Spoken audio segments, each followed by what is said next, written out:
We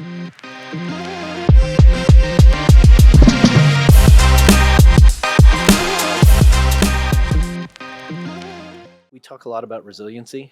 It has been one of our top line imperatives for some time. I think it will continue to be a top line imperative for quite some time. You tend to sit in a place that's able to see where we are and where we aren't Yeah.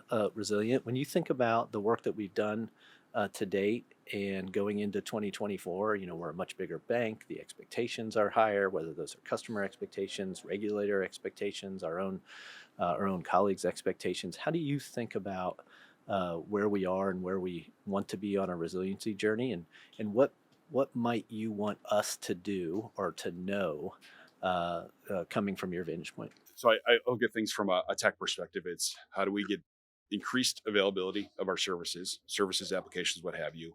How do we build in better fault tolerance, if you will? So if something does happen, which it inevitably will, how do we recover more quickly from that? And that's really the big thing I would emphasize broadly is going back to the incident comment is it's one thing to have fewer incidents, which we may or may not have, but it's how when the incident does occur, how do you shorten the duration to recovery over time? That's really the most important thing in my mind. So when I look at year over year volumes, I certainly care about our stuff going down, but I care more about what we're doing with resolution time specifically, whether it's the 99% of the stuff or our major incidents.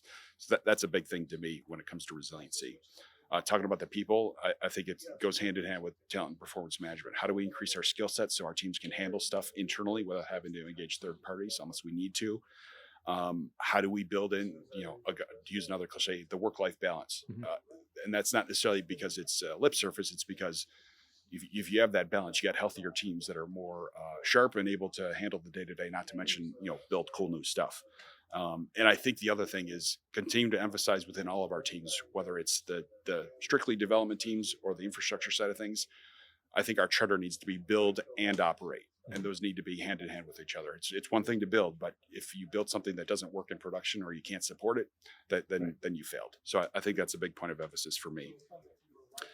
And then on the process side, I think it's kind of going back to what we talked about with business process is really putting the lens and the instrumentation on the business side of things, and then leveraging all this behind the scenes tech stuff to really get to the point to use that like root cause analysis. But we should be reacting to the business in near real time if we can across the board. So I think those kind of points all lay into an overall resiliency strategy in terms of what we want out of it, just directionally speaking. So there's a lot of underlying stuff that I can talk about as well as far as what we're going to be doing this year, but that's kind of the mission, if you will, to me.